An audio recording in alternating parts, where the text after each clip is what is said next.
Tonight, NPP plunged into fresh controversy over 4 million city development fee charged on presidential aspirants, some of whom now face disqualification. I know that it was one of the conditions that needed to be met. Yes. 4 million Ghana cedis. 4 million Ghana cedis. Addition to the 600,000 yes, and the 100,000 Ghana cedis. Yes, addition to the 500,000 and the 100,000. That is why I put it in my statement. We have details as one of the aspirants, Agyapong, who refused to pay the 4 million cedis, insists the NPP's National Executive Committee has no mandate to impose such fees on aspirants. But the National Council has no role in fixing the fees. Okay. According to our constitution. We'll speak to the camps of some of the candidate plans here from the party leadership here on Top Story.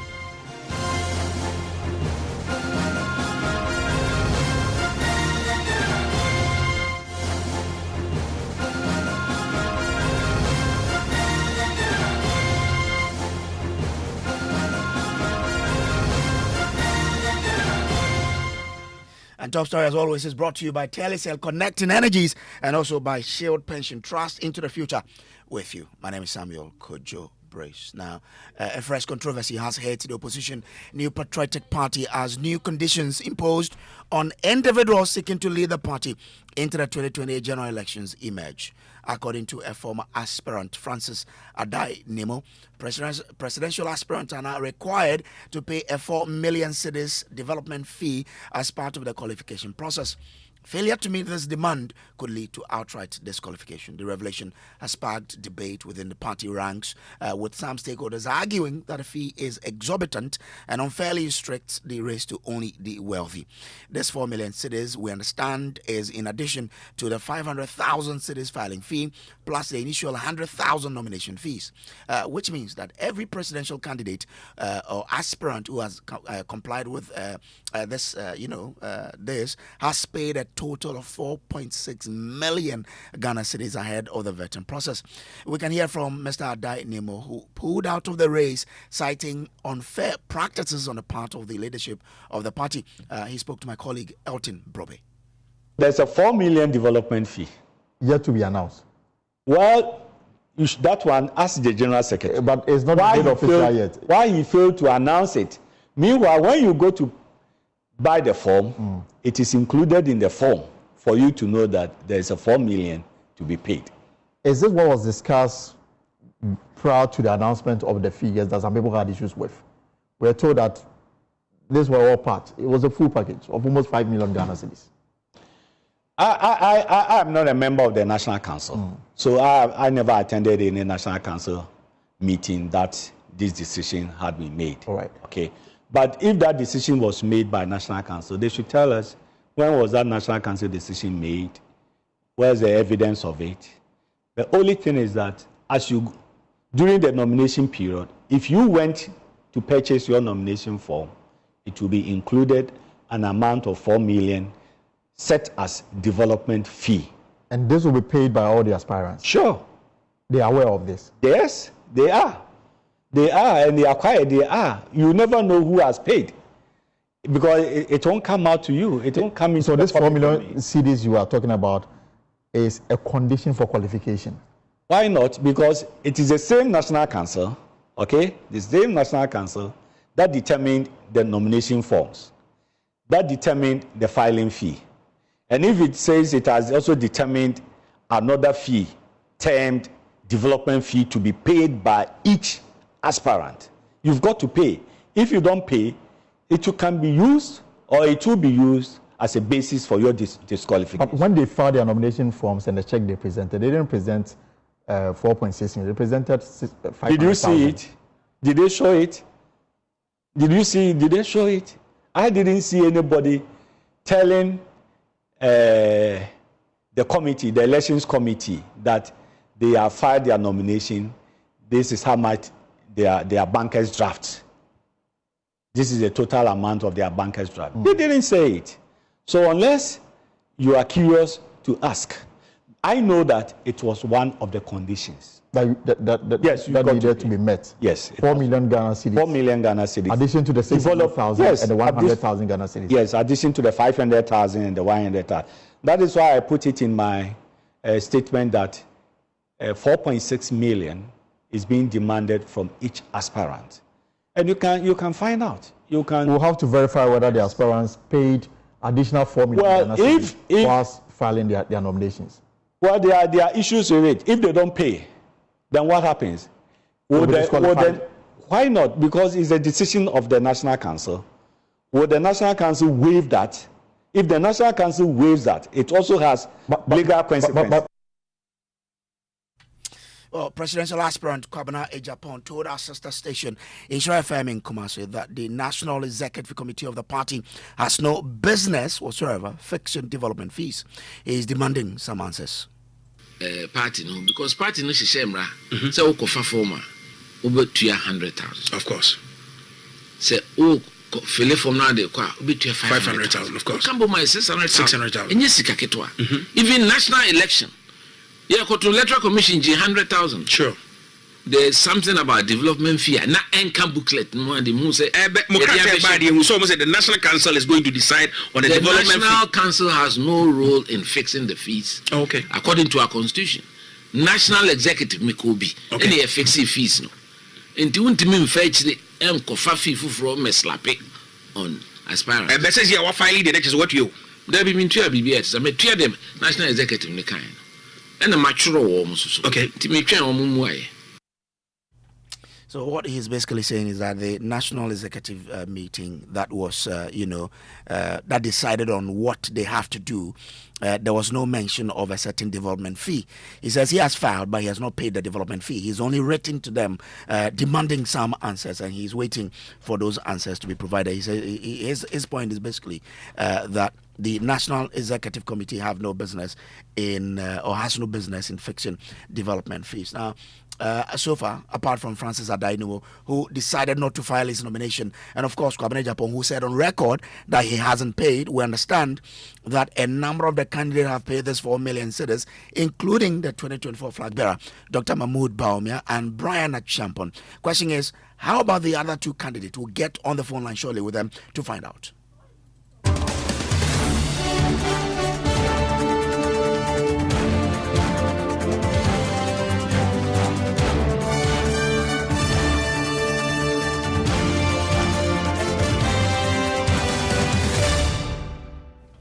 Well, let's do more on this by bringing in Kwesi Kwarteng, who's spokesperson for Kennedy Agyapong. Kwesi, I'm grateful to you for joining.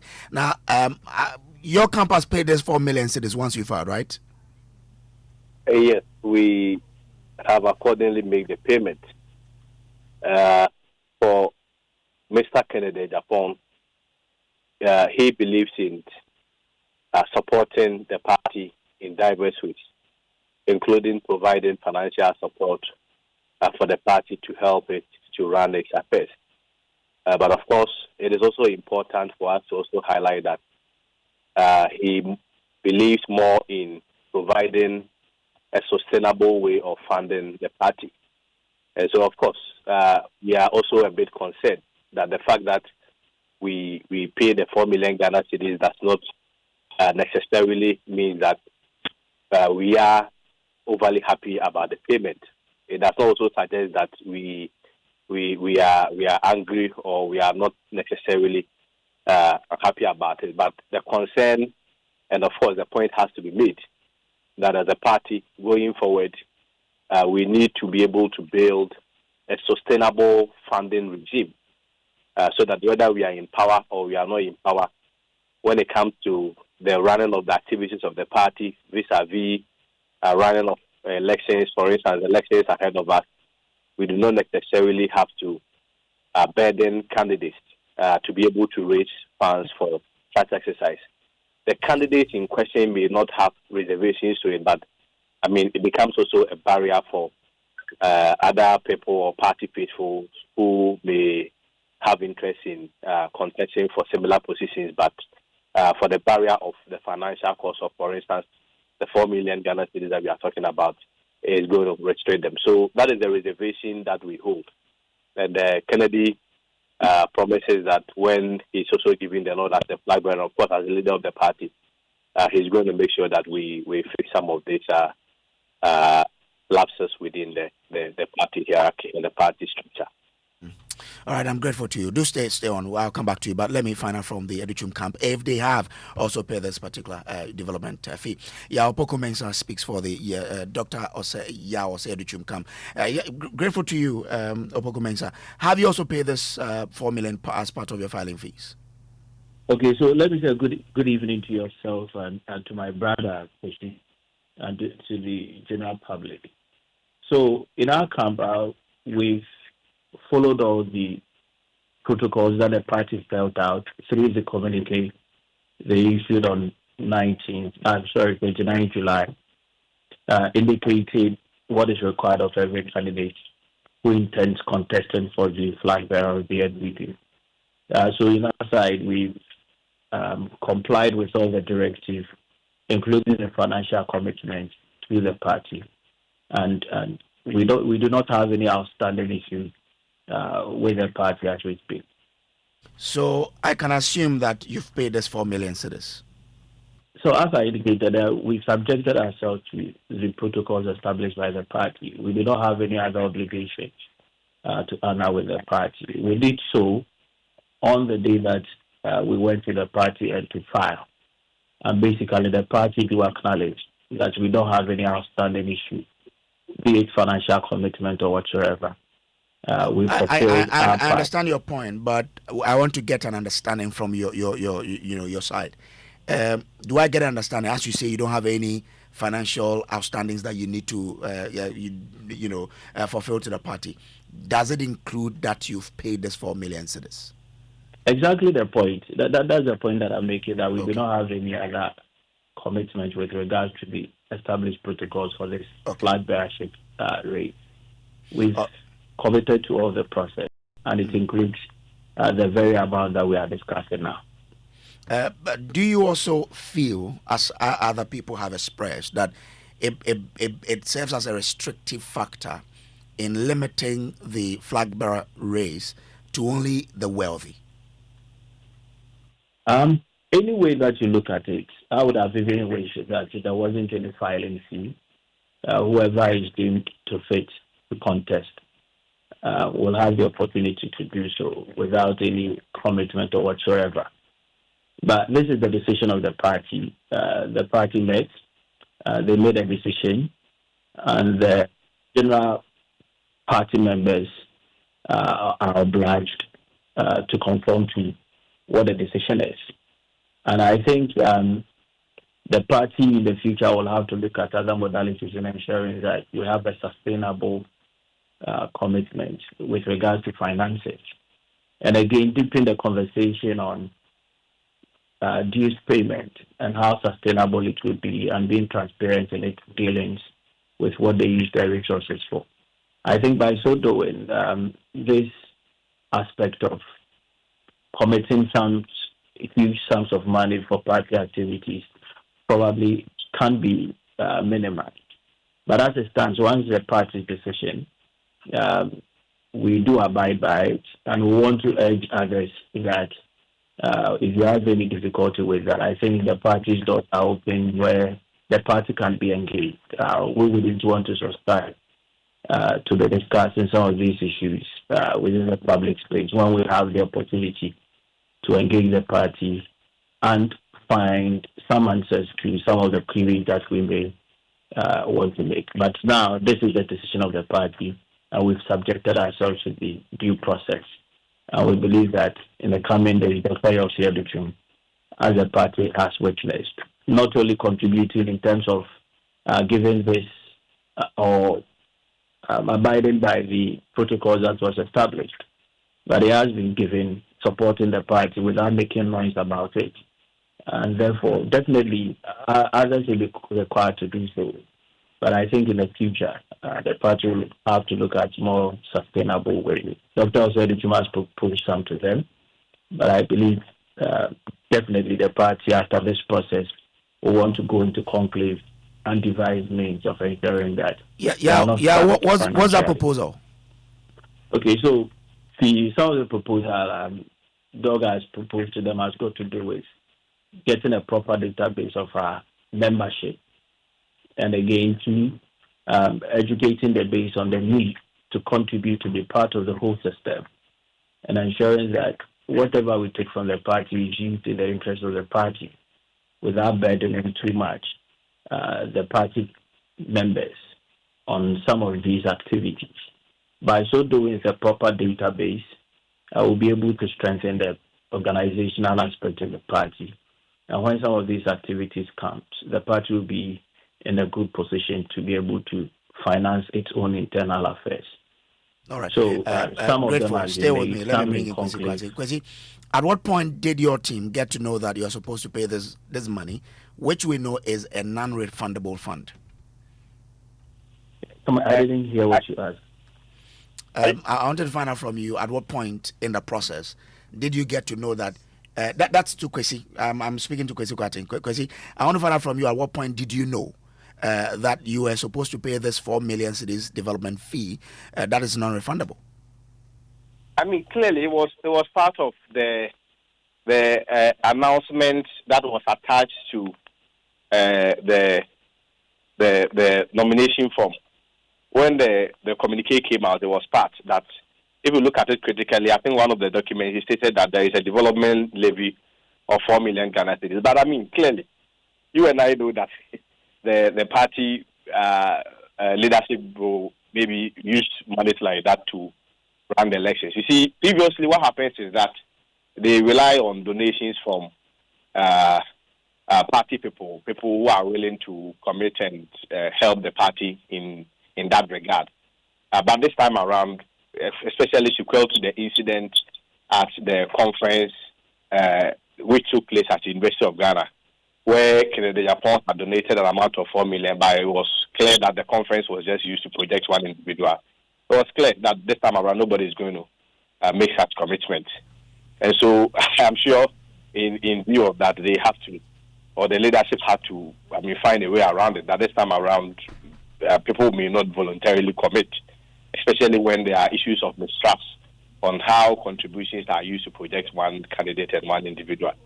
So I'm sure based on that, they have to come out with this strategy that let's put a development fee of 4 million, which Agyapong may not have a problem with it because, ultimately he believes in funding the party, supporting the party in many ways, and he has been doing that since 1992.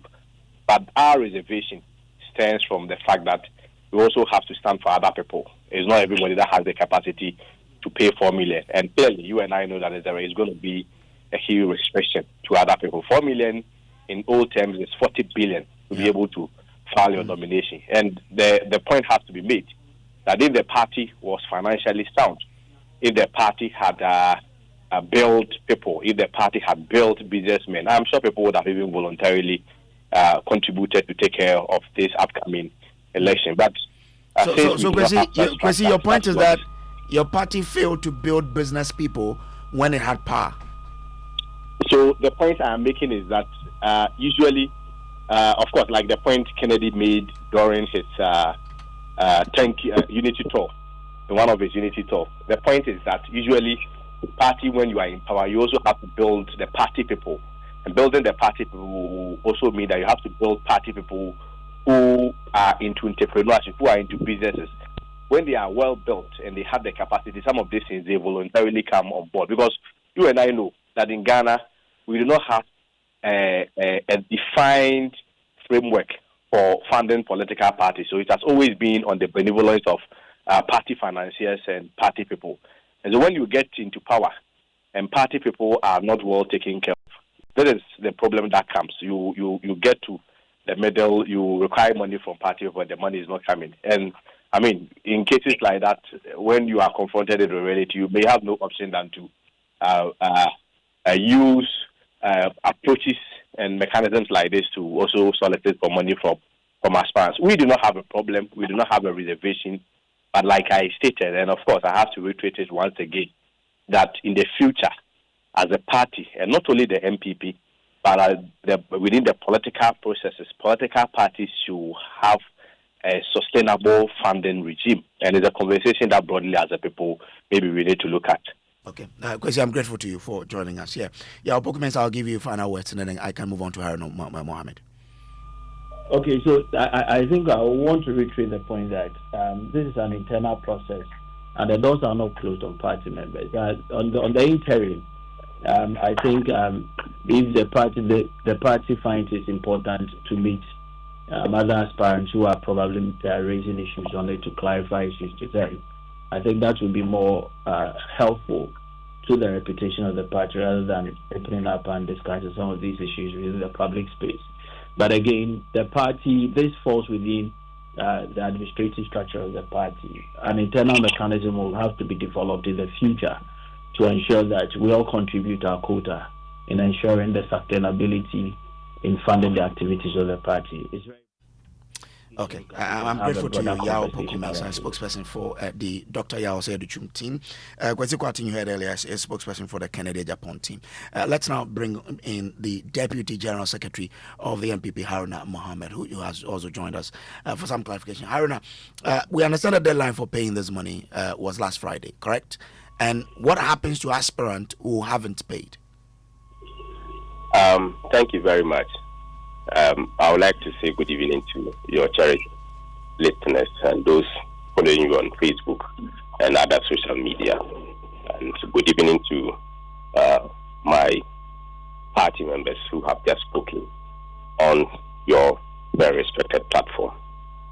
If you can repeat the question again for clarity's sake. So I understand that the deadline for paying this 4 million development fee was last Friday, and I want to understand if that's correct. If that's not correct, what happens to aspirants who have still not paid? I don't know. This question, if there is a deadline for something to be paid, and somebody did not pay after the deadline, obviously the person did not pay. So we should not be looking for something as a remedy.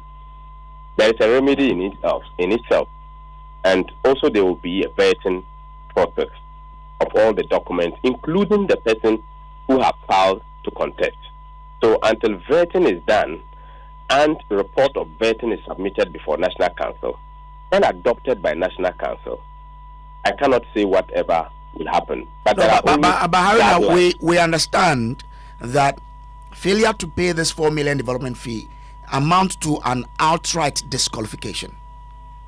I have in my hand the memo as prescribed by the NPP's constitution to open nomination for application for presidential aspirants, which was dated on 29th of July 2025.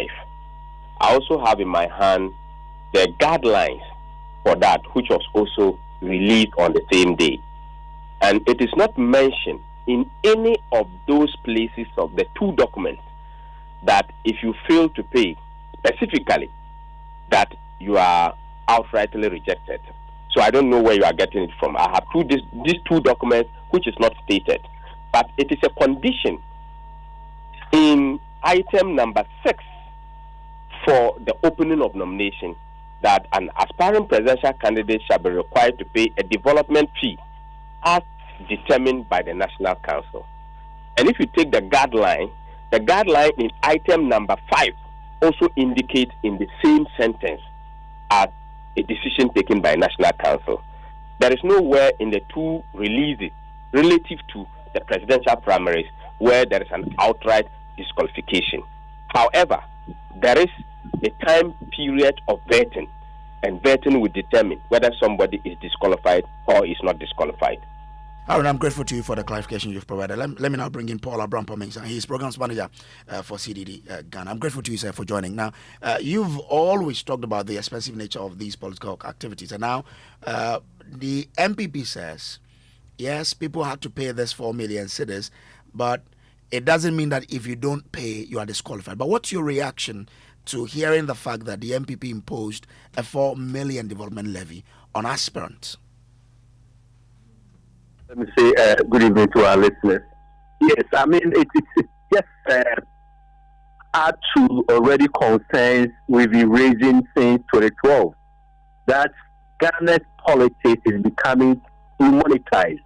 And if we are not careful, it will get to a point, it's only a few people who can contest. And that will also compromise quality, especially there are categories of people who have the quality but don't have the money. That will also add to the issue of corruption. I said somewhere and people did not get me right. Nobody will go and sell his father's cocoa farm, come and contest elections. Wherever the money was taken from for the contest, the person would try all means to recoup by any means.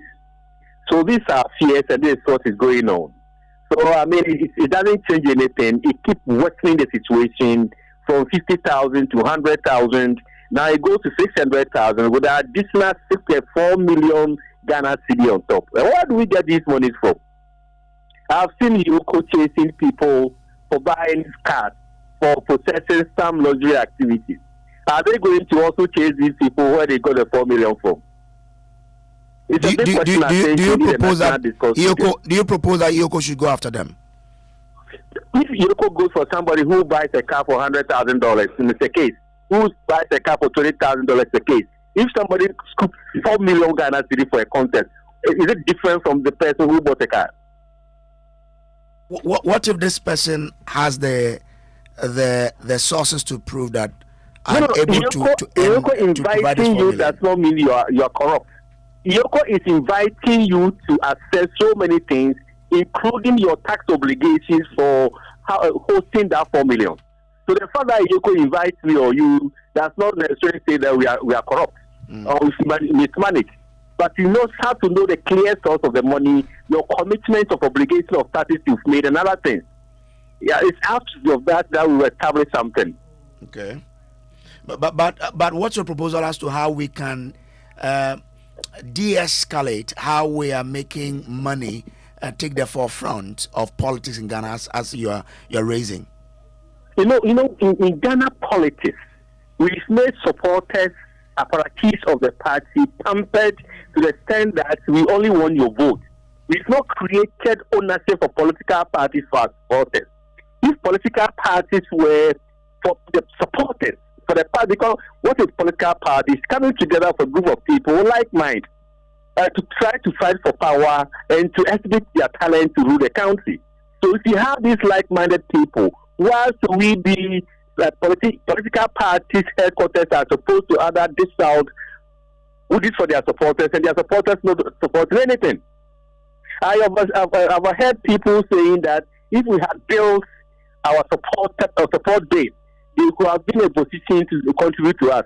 So the direction is going to in group. If you are not with the political party, you don't get contract. You are not with the political party, you don't get scholarship. If you are not with the political party, you don't get appointment. Because if you don't give it to our people, when we come to power, we won't get funding. So some of us, Paul, you and I, who don't belong joining us here. He is CDD Ghana. This has been Top Story brought to you by Telecel, Connecting Energies, and Shield Pension Trust into the future with you. Up next is Newsnight.